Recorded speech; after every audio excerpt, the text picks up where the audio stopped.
Oke, ya. Hari ini kita akan lihat mengenai apakah kamu orang yang tersisa. Roma 9 ayat 27. Roma 9 ayat 27. Saya bacakan.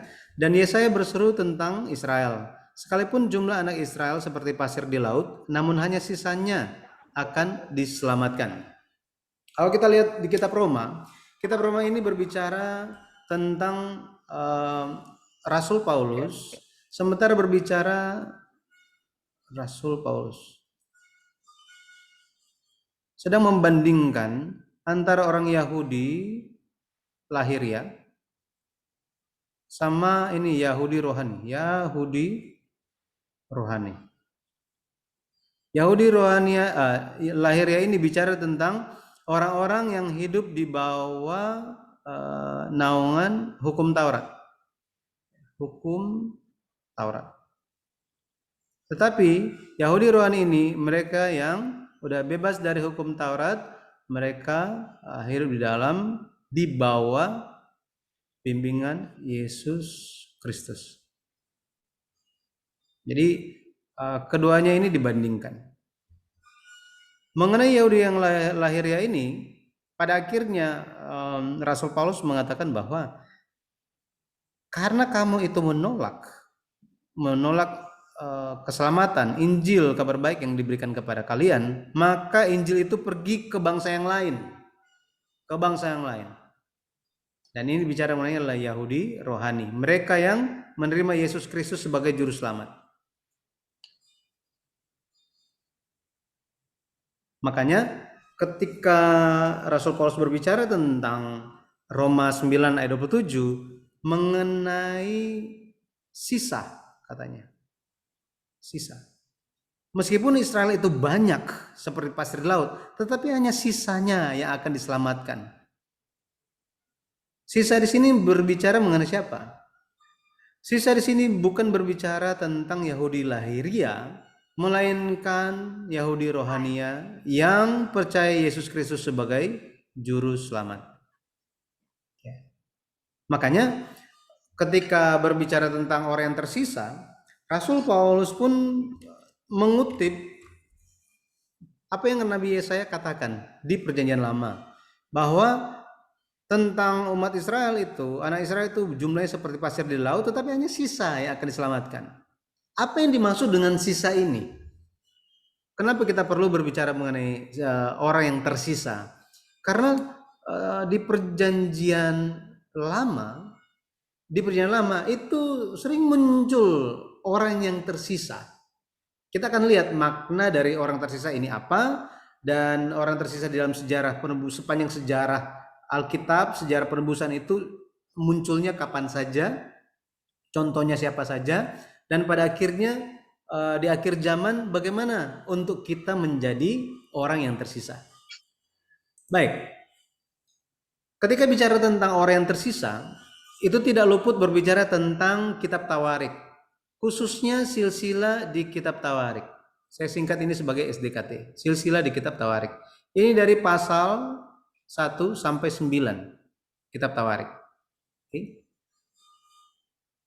Ini kalau kita lihat silsilah di kitab Tawarik ini sangat membosankan sebenarnya. Dimulai dari Adam, baca terus nama melulu, akhirnya apa? Kita tutup kitab Tawarik dan kita pindah cari yang bisa lebih kita pahami gitu ya. Tetapi silsilah di dalam Alkitab itu merupakan firman Tuhan dan penting untuk kita pahami juga apa kehendak Tuhan di balik silsilah di dalam Alkitab. Secara khususnya silsilah di kitab Tawarik itu berpusat pada Daud dan juga orang yang tersisa. Orang yang tersisa atau remnant. Ini siapa? Siapa mereka ini? Orang yang tersisa atau remnant ini? Mereka adalah orang-orang yang pulang dari penawanan di Babel. Mereka orang yang pulang. Pulang kemana? Pulang ke Yerusalem. Itu sebabnya silsilah di kitab Tawarik itu menyambungkan sejarah perjanjian lama dan perjanjian baru. Sejarah lama orang Israel dan sejarah baru, masa depan mereka. Kenapa? Mereka itu baru balik dari suatu penawanan, suatu sejarah 70 tahun yang tidak mengenakan. Mereka harus kembali ke suatu tempat yang tinggal puing-puing aja. mengenai masa depan mereka nggak jelas seperti apa. Yang mereka lakukan apa? Hanya pegang firman Tuhan aja. Janji Tuhan bilang kalian akan dipulihkan, kalian akan dibawa pulang, kalian akan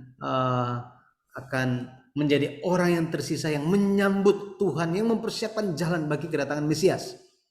Jadi mereka hanya pegang janji Tuhan dan mereka pulang. Ya. Makanya kalau kita lihat silsilah di sini, dimulai dari Adam sampai siapa saja yang pulang. Ini tersambung, gitu ya, tersambung.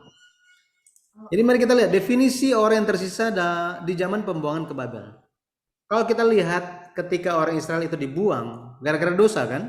Gara-gara dosa orang Israel itu dibuang ke Babel. Orang Israel hancur total, bait suci, Yerusalem yang begitu megahnya itu hancur total pada tahun 586 sebelum Masehi. Referensinya nanti bisa lihat di 2 Raja-Raja 25 ayat 11 dan Yeremia 52 ayat 15. Jadi mereka dijanjikan bahwa apa? Kalian akan kembali. Sekarang kalian pergi aja dulu, taat untuk didisiplinkan. Ketika waktunya tiba, kalian akan pulang kembali. Yeremia 51 ayat 50 bilang apa? Yeremia 51 ayat 50 dikatakan begini. Kamu orang-orang yang terluput dari pedang, pergilah, janganlah berhenti. Ingatlah dari jauh kepada Tuhan dan biarlah Yerusalem timbul lagi dalam hatimu. Jadi di sini Nabi Yeremia sementara berbicara kepada mereka yang sementara berjalan pergi ke tawanan, ke Babel, gitu ya. Yeremia bilang apa? Pergi aja, jangan berhenti. Itu kehendak Tuhan untuk kalian. Pergi. Ketika kalian pergi ke Babel, itulah cara untuk hidup. Pendisiplinan adalah cara untuk hidup. Ya. Pendisiplinan. Atau apa? Pembuangan ke Babel. Ini merupakan cara untuk hidup. Inilah suatu kemisteriusan. Kok jadi hidup susah bisa membawa kehidupan? Ini betul ya.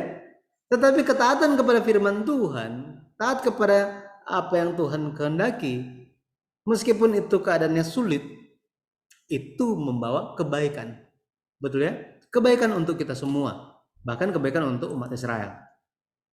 Yesaya bernubuat bahkan sebelum peristiwa ini, sebelum peristiwa pembawaan ke Babel, Yesaya sudah bernubuat mengenai akan ada orang yang tersisa, katanya. Yesaya 11 ayat 11 sampai 12 dibilang begini. Pada waktu itu Tuhan akan mengangkat pula tangannya untuk menebus sisa-sisa umatnya yang tertinggal di Asyur dan di Mesir, di Patros, di Ethiopia, dan di Elam, di Siniar, di Hamat, dan di pulau-pulau di laut. Ia akan menaikkan suatu panji-panji bagi bangsa-bangsa, akan mengumpulkan orang-orang Israel yang terbuang, dan akan menghimpunkan orang-orang Yehuda yang terserat dari keempat penjuru bumi. Ya, jadi Tuhan sudah melihat semuanya, sudah merencanakan segala sesuatunya. Kalau kita lihat, nubuat ini pun ditegaskan lewat nama anak laki-laki Nabi Yesaya. Nabi Yesaya dia punya anak laki-laki, namanya itu Shear-Yashub. Shear-Yashub artinya orang yang tersisa akan kembali. Bayangkan, orang yang tersisa akan kembali. Jadi lewat namanya, Tuhan sudah menubuatkan kehendak Tuhan. Yesaya 7 ayat 3. Yesaya 7 ayat 3. Jadi hari ini pun kalau kita lihat ketika krisis sementara terjadi dalam kehidupan kita, kita harus percaya mengenai Shear-Yashub, ya. Shear-Yashub, bahwa semua umat akan kembali kepada Tuhan, akan berbalik kepada Tuhan. Kalau kita lihat pandemik ini sangat dahsyat dan mengefek segala unsur kehidupan kita, segala aspek kehidupan kita. Tetapi dalam krisis yang seperti ini, semuanya membuat kita kembali kepada Tuhan. Betul ya? Mencari Tuhan, mencari kehendaknya. Sebelum, bayangkan, sebelum pandemik ini, orang-orang ya berpikir apa? Ya, hari Minggu tetap pergi ke gereja, betul ya? Gereja tetap ada. Kita selalu bisa anytime pendeta available, gitu ya. Tetapi setelah pandemik mau datang ke gereja aja ya sulit, ya kan? Bahkan pemerintah pun intervensi dalam hal itu untuk menjaga pandemi ini tidak meluas. Tetapi lewat semua yang sedang terjadi ini membuat kita berpikir lagi, wah, kita perlu mendekat kepada Tuhan. Mendekat kepada Tuhan. Orang-orang yang jauh dari Tuhan, pada akhirnya lewat pandemi yang sedang terjadi, Tuhan ingin supaya mereka bersandar kepada lengan yang kekal. Bukan kepada dunia, tetapi kepada lengan yang kekal. Bersandar kepada Yesus. Di dalam sejarah, Yesaya bertemu dengan Raja Ahaz. Raja Ahaz ini papanya Hizkia. Dia sangat jahat. Tetapi ketika krisis yang sedang dialaminya, dia diserang oleh dua kerajaan, yaitu kerajaan Aram dan Israel Utara, karena terbagi dua kan. Yesaya datang dan membawa Syaar-Yashub ini. Dan di tengah-tengah krisis ini pun Tuhan ingin berkata kepada Raja Ahaz yang jahat ini bahwa percayalah kepada Tuhan, kalian akan diluputkan. Orang yang bersandar kepada Tuhan itu akan tersisa sampai akhir. Mereka yang tidak percaya itu akan musnah, nggak bisa kembali lagi. Seperti ini. Jadi Nabi Yesaya menggambarkan orang yang tersisa itu seperti tunggul, stump, tunggul. Kalau pohon udah dipotong, ada sisanya kan, yang muncul dari tanah itu tunggul. Jadi keadaan Israel seperti itu. Tetapi dari tunggul ini pun akan muncul tunas dan bertumbuh dan nanti akan berbuah. Oke. Yesaya 6 ayat 13, kemudian Yesaya pasal 11 juga berbicara mengenai itu. Nabi Amos menggambarkan orang tersisa ini sebagai sebutir gandum, tidak akan jatuh ke tanah katanya. Amos 9 ayat 9. Pada akhirnya firman Tuhan itu digenapi. Kapan itu digenapi? Ketika orang Israel pulang dari Babel. 3 gelombang. Tahun 537 sebelum Masehi, tahun 458, kemudian tahun 444. Jadi maksudnya apa? Dari orang yang tersisa ini. Orang yang tersisa ini. Artinya, meskipun sejarah penebusan ini mengalir, terus ada banyak gangguan yang terjadi, intervensi, bagaimana sisi pihak kejahatan, iblis, setan ingin menjatuhkan dan memusnahkan orang yang percaya.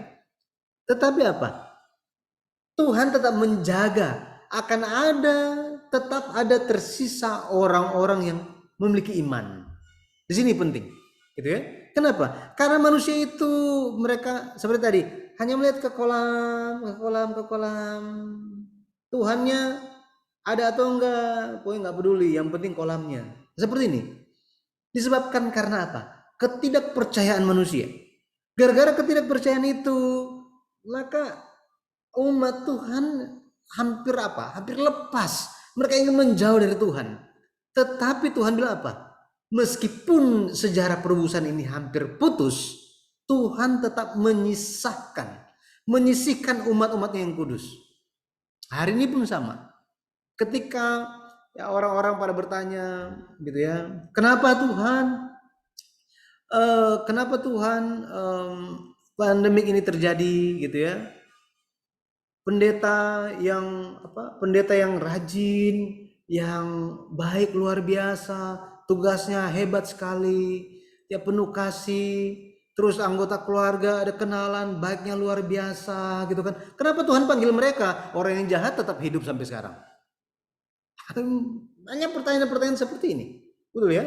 Dan bisa kalau kita tidak memikirkan pemeliharaan Tuhan, kedaulatan Tuhan di balik segala yang terjadi ini, maka bisa-bisa apa? Bisa-bisa iman kita itu terputus. Ya, iman kita itu bisa terputus. Tetapi ajaibnya Tuhan tidak mengizinkan itu terjadi. Ya. Kenapa? Karena Tuhan memelihara dari awal sampai akhir. Tidak berubah kasih Tuhan. Gitu ya, tidak berubah. Beberapa contoh, Adam tidak taat, gitu ya. Tetapi Allah berikan dia perjanjian proto evangelium atau proto gospel, ya, bahwa akan ada pemulihan yang terjadi di dalam keluarganya, keturunan perempuan akan datang. Jadi keturunan perempuan ini akan datang dan itu bicara tentang Yesus Kristus. Cuma kedatangan keturunan perempuan ini seringkali dihadapkan dengan apa ya, krisis besar. Sampai-sampai apa? Bisa putus in any time. Ya, in any time. Kalau kita lihat di zamannya Nuh, betul ya? Di zamannya Nuh siapa orang yang percaya? Bahkan orang yang percaya kepada Tuhan meninggalkan Tuhan. Tidak percaya tentang firman yang disampaikan oleh Nuh. Makanya Nuh menjadi orang yang tersisa dan bertahan hidup di tengah-tengah air bah. Gitu ya. Abraham pun sama. Dari antara keturunan Nuh yang beriman, semuanya jatuh dalam dosa. Kecuali siapa? Abraham. Abraham dikeluarkan oleh Tuhan dari Ur Kasdim, gitu ya, kota penyembahan berhala. Sama, Yosua, Kaleb generasi kedua di padang gurun pun sama. Mereka adalah orang-orang tersisa. Mereka adalah kumpulan yang keluar dari perbudakan Mesir, tetapi di antara mereka hidup bersama-sama dengan umat Tuhan, tetapi nggak percaya Tuhan, memberontak melulu. Pada akhirnya Tuhan pisahkan, dan yang tersisa hanyalah mereka yang memiliki iman, mereka yang masuk ke dalam Kanaan. Jadi banyak hal ini terjadi. Di akhir zaman pun sama. Ya, di akhir zaman pun sama. Kalau kita lihat Wahyu 12 ayat 1, ayat 17, ada perempuan yang berselubungkan matahari. Perempuan yang berselubungkan matahari. Dan perempuan ini katanya melahirkan. Ada keturunan yang dilahirkannya. Siapa mereka? Mereka merupakan orang-orang yang menuruti hukum-hukum Allah dan memiliki kesaksian Yesus. Kesaksian Yesus. Nah, makanya degradasi iman yang terjadi di akhir zaman itu melanda banyak orang. Ya, banyak orang menjadi skeptik, gitu ya, menjadi apa ya, kayak kehilangan harapan, gitu ya. Makanya bagaimana kita mendoakan saudara-saudara kita, bagaimana kita membagikan penghiburan lewat firman Tuhan, gitu ya. Ini membuat apa? Membuat mereka pun bisa ingat Tuhan. Ya, ingat Tuhan dan memohonkan belas kasihan Tuhan supaya mereka bisa terus bersandar kepada Tuhan. Okay? Jadi pada akhirnya kita bisa memiliki iman, kita bisa bertahan sampai akhir, bukan karena kemampuan kita, melainkan karena kedaulatan Tuhan. Ini kasih karunia Tuhan yang begitu besar. Jadi di akhir zaman pun akan ada orang yang tersisa, gitu ya. Di Yesaya 10 ayat 21 bilang apa? Yesaya 10 ayat 21 dikatakan suatu sisa akan kembali. Sisa Yakub akan bertobat di hadapan Allah yang perkasa. Suatu sisa akan kembali. Shear Yashub. Tadi sudah dibicarakan, gitu ya. Orang-orang yang bersandar dan setia kepada Tuhan yang Maha Kudus. Ya. Maha Kudus. Jadi ini berbicara tentang masa depan. Yesaya sementara berbicara tentang Yesus yang akan datang. Okay. Yesus yang akan datang. Bahwa Yesuslah Mesias dan orang-orang yang bersandar dan setia kepada Yesus, merekalah orang yang tersisa. Sekali lagi, orang yang bersandar dan tetap setia kepada Kristus, mereka adalah orang yang tersisa. Orang yang tersisa. Makanya nubuatan Nabi Yesaya itu merupakan suatu nubuatan yang pasti. Bahwa apa? Orang-orang yang tersisa akan pulang ya, dari Babel itu akan pulang ke Yerusalem, akan pulang ke kota Tuhan. Maka ini menubuatkan pasti akan ada orang yang tersisa yang berbalik dan kembali kepada Yesus. Dan ini merupakan suatu pengharapan dan doa Paulus juga untuk orang-orang Israel, orang Yahudi lahiriah. Yang secara jasmani, secara darah daging adalah Yahudi. Roma 9 ayat 27 tadi kita sudah baca. Dan Yesaya berseru tentang Israel, sekalipun jumlah anak Israel seperti pasir di laut, namun hanya sisanya akan diselamatkan. Roma 11 ayat 5 dikatakan apa? Demikian juga pada waktu ini ada tinggal suatu sisa menurut pilihan kasih karunia. Jadi Rasul Paulus berbicara mengenai hal ini dan dia percaya bahwa apa? Akan ada dari umat Tuhan yang percaya menjadi yang tersisa bersama-sama dengan siapa? Dengan orang-orang kafir katanya. Di zaman itu orang kafirnya siapa? Orang-orang yang percaya Yesus. Ini konsep orang kafirnya Yahudi itu siapa? Bukan cuma bangsa-bangsa yang nggak percaya Yahweh atau Yehova, tetapi orang yang percaya Yesus itu pun kafir menurut mereka. Tetapi ya Yesus pun bicara mengenai hal ini di Matius 24 ayat 31 bahwa ia akan menyuruh, ya, Tuhan akan menyuruh malaikat-malaikatnya untuk mengumpulkan umat pilihan. Jadi akan ada orang pilihan. Ya. Banyak yang dipanggil, sedikit yang dipilih. Jadi firman Tuhan tetap sama, tidak pernah berubah.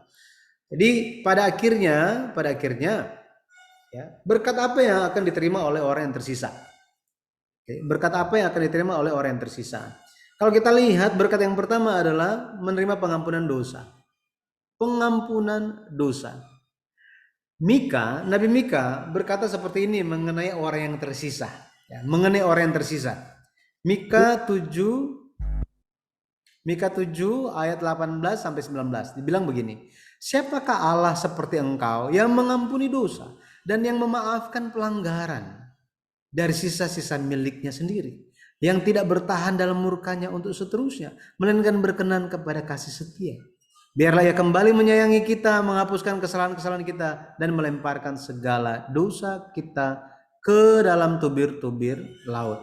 Jadi pasti diampuni katanya. Memaafkan pelanggaran. Artinya apa? Memaafkan akan hilang lenyap, akan dijauhkan, akan dihapuskan. Seperti ini. Ya. Nah, jadi Kolose 1 ayat 14 dikatakan apa? Di dalam Dia, di dalam Yesus kita memiliki penebusan kita. Apa itu? Pengampunan dosa. Kita bersyukur, kenapa? Kita semua adalah orang yang tersisa. Kita menerima pengampunan dosa. Kenapa? Kita perlu ya, kita sudah tahu semuanya. Kita sudah tahu apa? Bahwa di dalam surga nggak ada orang yang berdosa. Betul ya?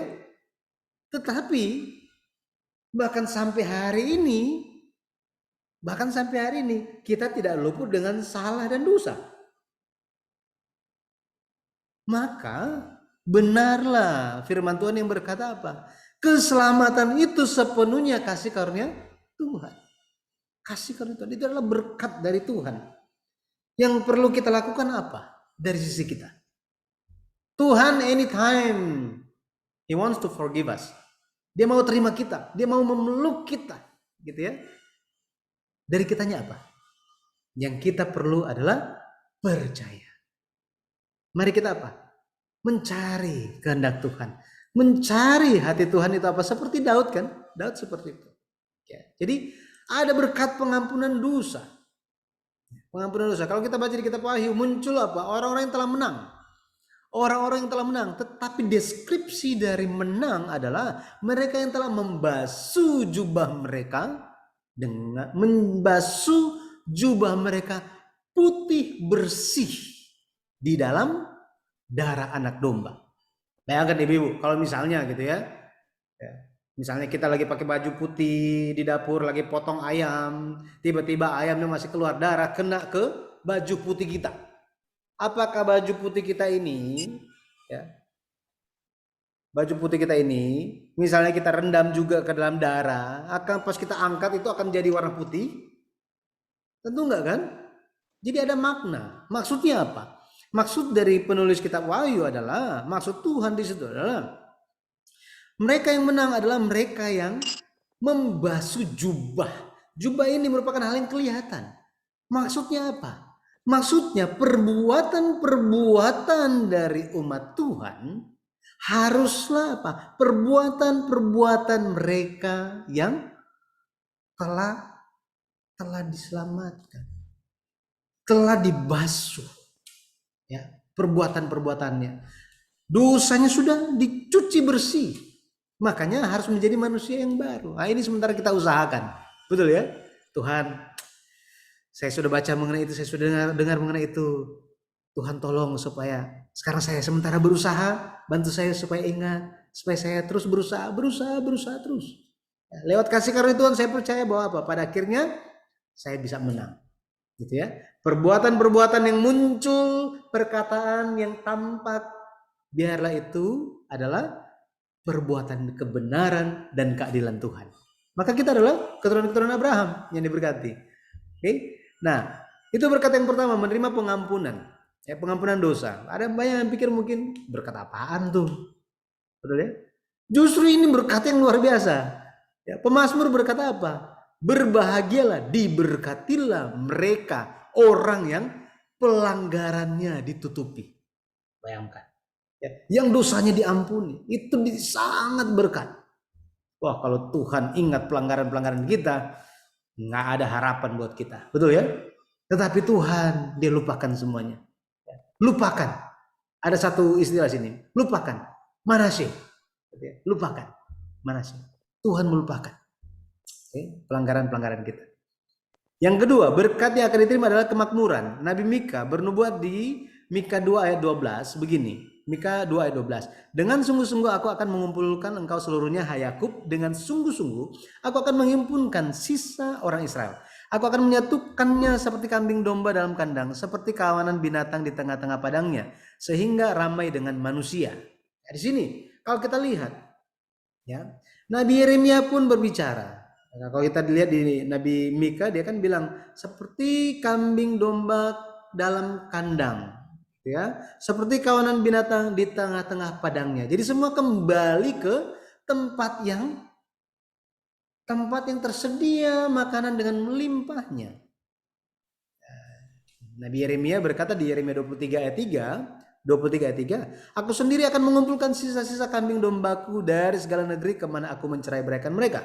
Dan aku akan membawa mereka kembali ke padang mereka. Mereka akan berkembang biak dan bertambah banyak.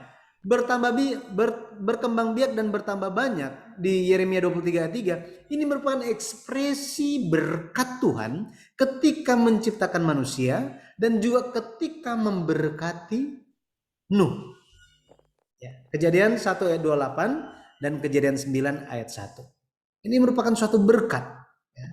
Jadi pemulangan orang-orang yang tersisa yang pulang dari Babel itu pulang ke Yerusalem, ini merupakan suatu hal yang menggambarkan penciptaan baru yang terjadi. Ciptaan baru. Makanya ya, firman Tuhan berkata bahwa mereka yang ada di dalam Kristus, mereka menjadi ciptaan baru. Betul? Ciptaan baru. Bagi mereka dicurahkan berkat rohani maupun jasmani yang sangat berlimpah. Nah, ini kita perlu renungkan dan perlu imani. Ya. Nubuat Zakaria 8 ayat 11 sampai 12 bilang apa? Dikatakan begini. Tetapi sekarang aku tidak lagi seperti waktu dahulu terhadap sisa-sisa bangsa ini. Demikianlah firman Tuhan semesta alam. Melainkan aku akan menabur damai sejahtera. Maka pohon anggur akan memberi buahnya, dan tanah akan memberi hasilnya, dan langit akan memberi air embunnya. Aku akan memberi semuanya itu kepada sisa-sisa bangsa ini sebagai miliknya. Zakaria 8 ayat 11 sampai 12. Ini berbicara tentang orang yang kembali. Ini Nabi Zakaria ini sementara menyampaikan firman Tuhan kepada orang yang tinggal di Yerusalem. Mereka yang pulang dari Babel. Mereka sedang membangun bait suci. Ya. Ketika mereka sementara membangun bait suci, Zakaria bilang apa? Zakaria bilang, anggur akan memberikan buahnya, tanah akan memberikan hasilnya, langit akan memberi air embunnya. Jadi akan ada apa? Akan ada warisan dari Tuhan untuk orang-orang yang tersisa, untuk mereka yang berdiam di dalam Kristus Yesus. Ya. Jadi kalau kita lihat Ya. Berkat bagi orang yang percaya, ya, berkat bagi orang yang percaya ini bukan berkat materi saja, tetapi apa? Bicara tentang pusaka yang kekal yang akan diterima di kerajaan sorga. Yang akan diterima di kerajaan sorga. Ini yang akan kita terima, gitu ya? Akan kita terima.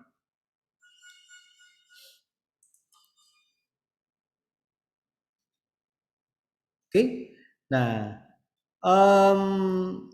makanya ada Yerusalem baru bagi orang yang akan kembali ke sana. Ya, makanya kita harus menjadi orang yang tersisa. Ya. Ibrani 10 ayat 34 dikatakan apa? Dikatakan bahwa memang kamu telah turut mengambil bagian dalam penderitaan orang-orang hukuman, dan ketika harta kamu dirampas, kamu menerima hal itu dengan sukacita. Sebab kamu tahu, nah di sini, bahwa kamu memiliki harta yang lebih baik dan yang lebih menetap sifatnya. Ya. Jadi ini, makanya bagi kita hari ini kita pun banyak orang-orang yang kita kasihi yang lebih dulu ya pulang ke Yerusalem baru ini. Dengan iman apa? Dengan iman kita harus percaya mereka ya, di sana, sementara dengan iman kita percaya bahwa mereka sementara menikmati warisan yang kekal.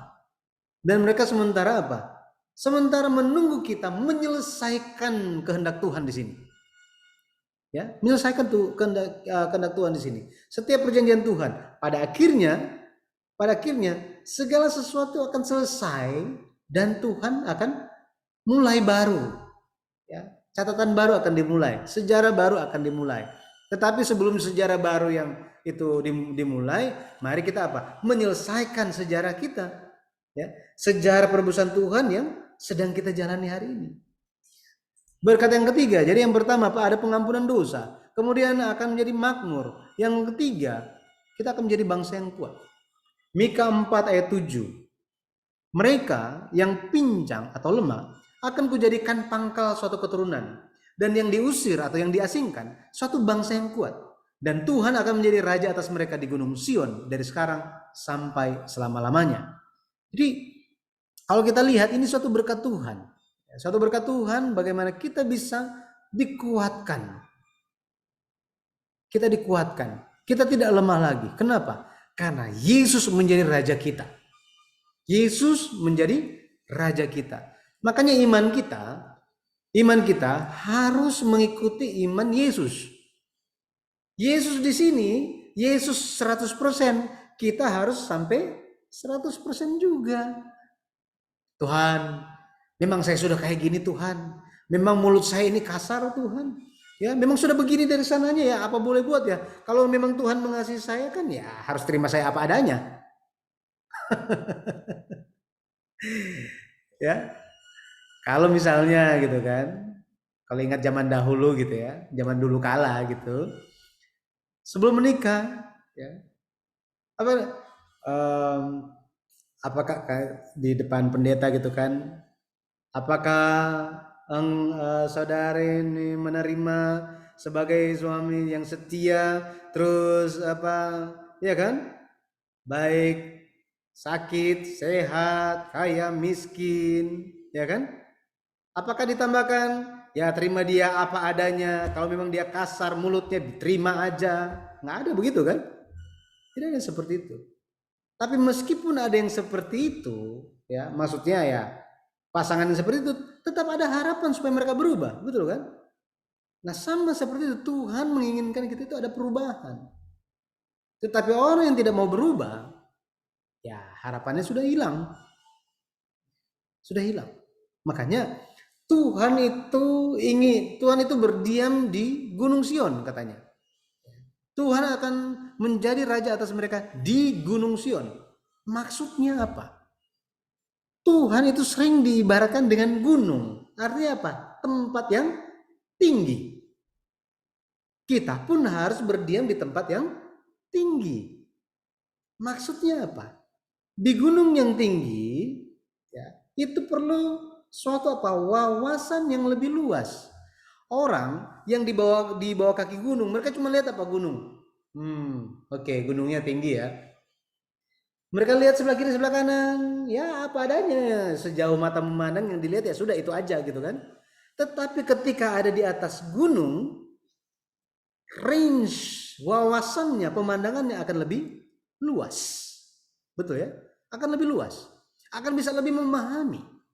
Makanya ketika orang yang naik imannya itu seperti gunung yang tinggi, pada akhirnya kasihnya pun akan lebih tinggi. Akan lebih banyak kan? Akan lebih banyak memahami. Ekspektasi Tuhan seperti itu. Kalau kita lihat anak kita, ya dulu waktu SD, harapan kita kepada mereka kan beda. Setelah menikah, pasti berbeda lagi kan? Ketika mereka dewasa, makin seperti apa hidupnya, ada harapan kita kepada mereka supaya mereka hatinya lebih luas, ya, kasihnya lebih bagus, jadi lebih baik lagi. Seperti itu. Tuhan pun sama. Tuhan ingin supaya apa? Supaya kita memiliki hati yang mengenal kehendak Tuhan lebih mendalam. Lebih mendalam. Ya, sama seperti pendidikan ya dari TK, SD, SMP, SMA, universitas. Sama seperti itu, kehidupan orang Kristen pun harus naik. Harus bertumbuh. Lewat apa? Lewat pengetahuan dan iman. Nah ini, nggak boleh terpisah. Pengetahuan dan iman. Ada imannya luar biasa hebat. Pokoknya apa yang terjadi saya tetap percaya. Ku tetap percaya Tuhan. Ya. Tetapi mau cari tahu kehendak Tuhan, itu nanti aja. Yang penting iman. Nah, ini nggak bisa. Ada juga yang apa? Belajar terus. Akhirnya apa? Kepalanya jadi besar. Jadi sok tahu akhirnya. Orang lain nggak tahu apa-apa. Saya yang paling tahu. Pokoknya orang bilang apa? Salah. Itu tidak bisa seperti ini.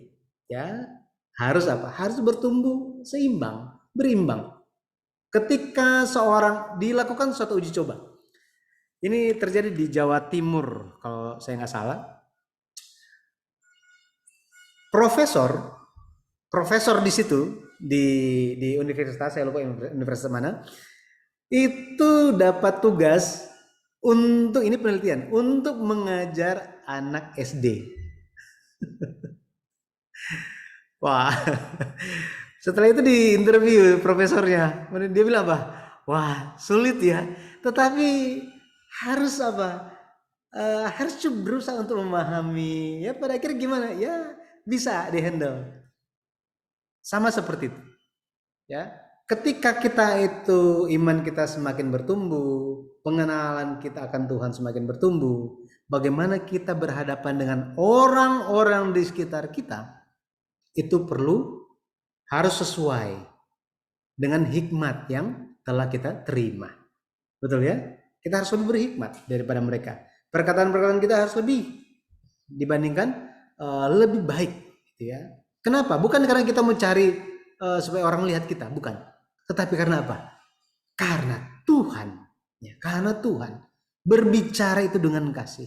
Tuhan melakukan segala sesuatu itu dengan penuh kasih, bukannya tanpa tujuan.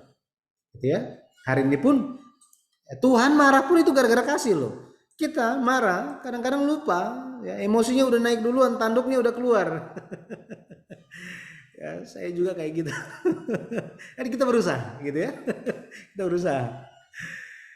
Nah, jadi kesimpulannya, identitas orang yang tersisa di akhir zaman itu seperti apa? Yang pertama itu mereka adalah orang yang dipilih Allah. Yang dipilih. Oke? Kita harus menjadi orang yang dipilih Allah.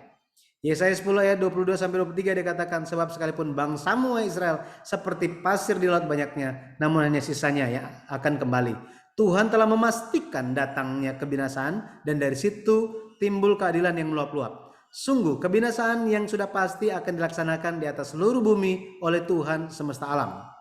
Roma 11 ayat 5 dikatakan, pada waktu ini ada tinggal suatu sisa menurut pilihan kasih karunia. Nah, kata pilihan di sini, ya, pilihan di sini kalau kita lihat berarti pilihan ini berdasarkan pilihan Tuhan, bukan pilihan kita. Bukan kita yang mau. Ya. Kemudian kata pada waktu ini bicara tentang kairos. Waktu Allah. Waktu Allah ini berbeda dengan waktu manusia. Waktu manusia itu 1 jam, 1 hari, 1 tahun, 10 tahun. 1 detik. Ini waktu manusia, kronos. Tetapi waktu Allah atau kairos, ini bicara tentang waktu Allah. Waktu ketika Allah berkenan. Ya, jadi orang-orang yang tersisa ini diselamatkan bukan karena pemikiran mereka. Bukan karena apa yang mereka lakukan. Tetapi semuanya itu terjadi di dalam waktu Allah. Contoh waktu Allah. Ketika kita beribadah misalnya. Inilah waktu Allah. Ya. Ketika kita berdoa, inilah waktu Allah. Ketika kita membaca firman Tuhan, ketika kita belajar firman, inilah waktu Allah. Ya. Tetapi nggak dihitung. Oh, belajar 1 jam, ibadah 1 jam, 1,5 jam. Oh, 3 menit misalnya. Nggak seperti itu. Tetapi ini merupakan waktu di dalam Allah. Makanya ketika kita tenggelam di dalam membaca Alkitab, ketika kita benar-benar sedang berdoa, kita bisa sampai lupa waktu kan? Ya, bisa seperti itu.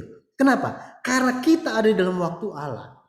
Mereka yang ada di dalam waktu Allah inilah orang yang dipilih di dalam waktu Allah. Jadi ketika orang yang katanya percaya Yesus, tetapi mau ibadah pun ya semaunya gitu kan? Bayangkan sekarang tantangannya kan lebih besar kan? Ibadahnya di rumah coba. Kalau di gereja, kita beribadah di gereja, ya. Kalau misalnya ibadah di gereja kan nggak bisa kemana-mana, duduk, ikutin semuanya, mau ngantuk-ngantuk pun tetap berusaha, betul kan? Tapi kalau di rumah tantangannya lebih besar. Ketika kita bikin kopi dulu, kayak ini sambil snack bagus kayaknya. Jadi sementara mengunyah tiba-tiba, mari kita bangkit berdiri. Langsung telan cepet-cepet kan? Nah, jadi tantangannya banyak. Makanya kita merindukan ketika kita bisa bersekutu. Gitu. Kita berdoa supaya Tuhan, bila mana Tuhan berkenan, persingkatkanlah waktunya. Gitu ya. Jadi ada di dalam waktu Allah. Ya, di dalam waktu Allah. Dulu saya pernah bahas mengenai predestinasi. Predestinasi atau ketentuan Allah. Oke. Itu ada 3 hal. Yang pertama, waktu. Kehendak. Kehendak. Jadi kehendak Allah apa? Kemudian ini waktu, kemudian jumlah. Nah, kehendaknya ini apa? Ini untuk penyelamatan atau penebusan. Untuk penyelamatan. Ini ada waktu yang sudah ditentukan dan ada jumlah. Bagaimana kita bisa masuk ke dalam jumlah ini? Betul ya? Bagaimana? Caranya adalah perlu memiliki kehendak Tuhan. Dan di sini kita bicara dengan singkat, kita bilang ini bicara tentang Yesus. Ketika kita ada di dalam Yesus, kita masuk ke dalam jumlah tersebut. Kita ada di dalam waktu tersebut. Jadi yang penting apa? Ini dulu. Kehendak. Kenapa kita perlu belajar Alkitab hari ini? Karena kita mau cari tahu kehendak Tuhan itu apa. Yang ada di dalam Alkitab itu seperti apa? Ya? Jadi seperti ini. Yang kedua, jadi yang pertama, orang yang tersisa adalah orang yang dipilih Tuhan. Saya berdoa dalam nama Tuhan Yesus Kristus, kita adalah orang-orang yang dipilih Tuhan yang selalu hidup di dalam waktu Allah. Yang kedua, harus menjadi orang yang jujur. Zefanya 3 ayat 13 dikatakan, yakni sisa Israel itu, mereka tidak akan melakukan kelaliman atau berbicara bohong. Dalam mulut mereka tidak akan terdapat lidah penipu. Ya, mereka akan seperti domba yang makan rumput dan berbaring dan tidak ada yang mengganggunya. Ya, jadi tidak terdapat lidah yang menipu. Di kitab Wahyu ada muncul angka 144.000. Dikatakan di Wahyu pasal 14 adalah di dalam mulut mereka tidak terdapat dusta. Mereka tidak bercela. Jadi kita harus menjadi orang-orang yang berkata dengan jujur. Berkata dengan jujur artinya apa? Berkata kebenaran. Kebenaran di sini berbicara tentang apa? Berbicara tentang kebenaran firman. Oh, jadi kita bicaranya mesti sambil hafal Alkitab? Bukan itu. Artinya kita memahami kehendak Tuhan itu apa, kita memahami sifat Tuhan itu seperti apa, marilah kita hidup seperti itu. Nah, betul ya? Makanya kalau kita baca di Kejadian 18 ayat 18 sampai 19, Kejadian 18 ayat 18 sampai 19, ada alasan kenapa Tuhan panggil Abraham.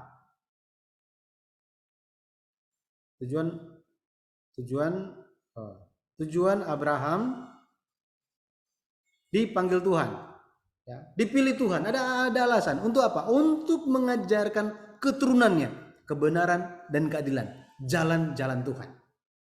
Hari ini pun sama, ya. Jadi kita harus dengan firman Tuhan inilah kita perlu firman Tuhan itu hidup di dalam kita. Firman itu bekerja di dalam kita.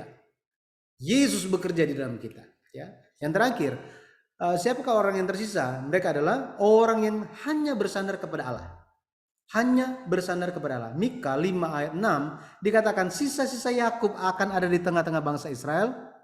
Sisa-sisa Yakub akan ada di tengah-tengah bangsa, banyak bangsa, seperti embun daripada Tuhan. Seperti dirus hujan ke atas tumbuh-tumbuhan yang tidak menanti-nantikan orang dan tidak mengharap-harapkan anak manusia. Jadi tumbuhan tidak menantikan orang katanya, tidak mengharapkan anak manusia. Maksudnya di sini adalah apa? Hanya berharap kepada Tuhan.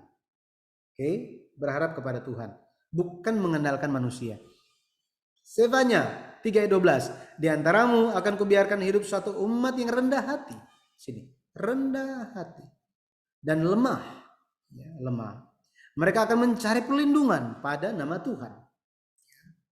Jadi rendah hati, ya, seperti ini, mereka yang akan mencari perlindungan kepada Tuhan. Ya, kalau orang yang merasa kuat gitu ya, kuat, ya mereka berpikir mereka bisa sendiri, mereka jalankan semuanya tanpa Tuhan. Yesaya 10 ayat 20 dikatakan juga, dikatakan situ akan bersandar kepada Tuhan yang Maha Kudus Allah Israel dan tetap setia. Ya, bersandar kepada Tuhan dan tetap setia. Be'emet, ya, tetap setia, tetap di dalam kebenaran, ya, kebenaran. Firman Tuhan adalah kebenaran. Jadi pada akhirnya orang yang tersisa adalah siapa? Orang yang bersandar sepenuhnya kepada Tuhan, ya, yang setia, ya, setia. Firman Allah ini adalah setia, yang benar.